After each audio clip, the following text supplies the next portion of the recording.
Kapan pertama kali ketemu? Biasa aja. Pokoknya ngomong langsung.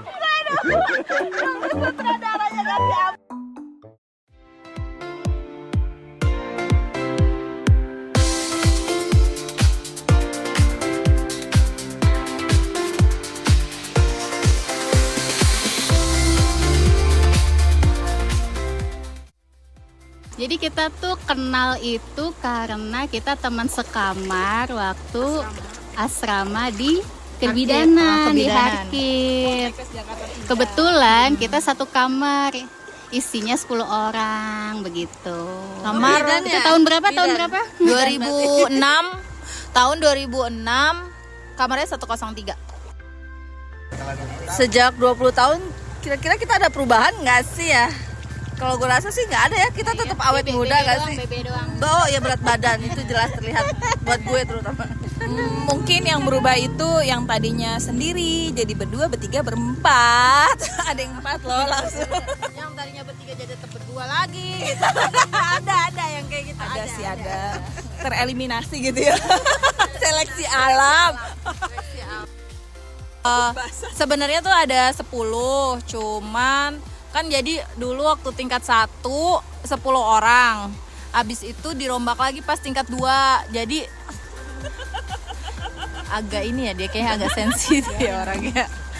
Terus percikan airnya. terus pas tingkat 2 kita ganti orang, dan yang ganti itu tetap kita ajak juga gitu.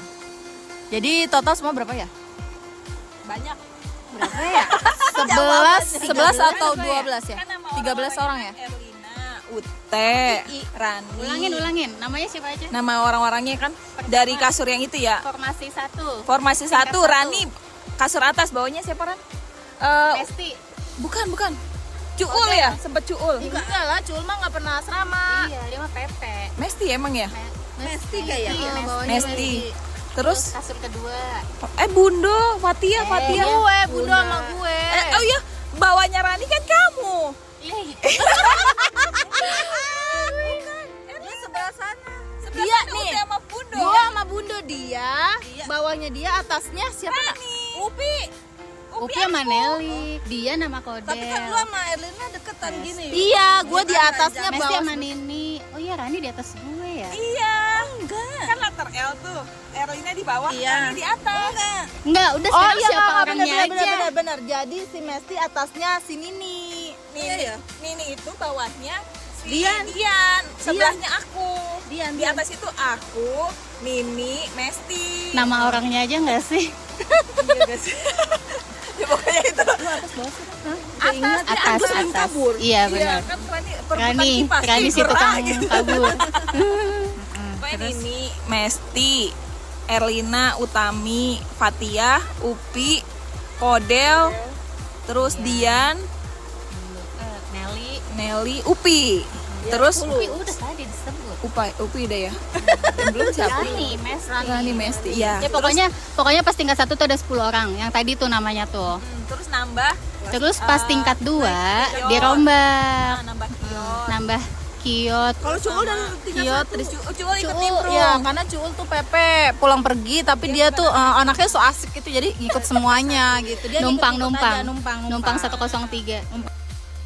Kalau sukanya tinggal di asrama itu, kita tuh 24 jam ketemunya dia lagi.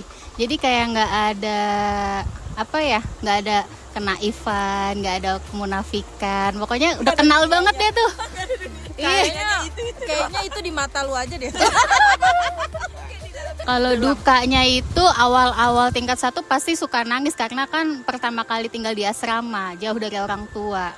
Pasti kangen terus, tapi setelah beberapa bulan pasti udah enjoy gitu tinggal di situ. Sukanya di asrama itu kita jadi lebih mandiri ya, terus kayak BNI? punya ya mandiri, BNI, BCA, DKI. Terus kayak nambah lagi nih keluarga yang tadinya di rumah aja sekarang jadi keluarga asrama gitu. Terus ya bisa curhat, tukar pikiran. Dukanya itu ya itu sih. Dukanya. Dukanya ya itu ketemu dia mungkin bisa duka. Dukanya itu ya itu tadi pertama homesick, yang kedua dukanya waktu pas asrama tuh ya maaf ya kakak asrama itu galak banget kakak tingkatnya itu. Terus dukanya itu ya dukanya serem sih, itu yang bikin saya berduka.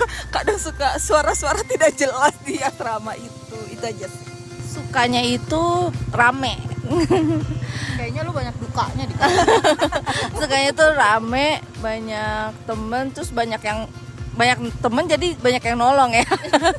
Banyak yang bantuin gitu. Jadi bagi jiwa introvert ini tuh kalau ada yang menghibur tuh jadinya senang gitu. Terus kalau dukanya itu ya itu di asrama itu gerah ya kadang ya. Kalau gue sih banyak nyamuk sama nggak bisa nyuci sih lebih tepatnya. Jadi bukan nggak ada tempat nyuci kalau lu nggak bisa nyuci mandiri dia Iya karena lu nggak bisa iya nyuci nggak kan? bisa nyuci jadi itu beban itu ya.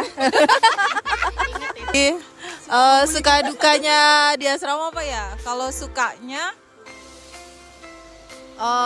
dulu sebenarnya panjang tuh kisahnya. Kalau finally kenapa harus milih sekolah yang asrama. Pertama nggak tahu kalau ternyata di Harkit itu harus asrama minimal 1 tahun tuh nggak tahu. Dan masuk Harkit pun kayak ya udahlah daripada nggak kuliah masuk Harkit aja gitu. Padahal yang kita nggak tahu masuk Harkit itu susah banget. Ya padahal masuk Harkit itu rebutan, ternyata itu bagi kita tuh jalan untuk kayak melarikan diri daripada nggak kuliah gitu kan. Sama ya. Jadi ya sukanya finally bisa kuliah.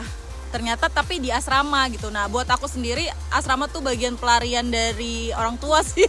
Jadi kayak di rumah kan mama sama bapak tuh strict banget gitu soal aturan.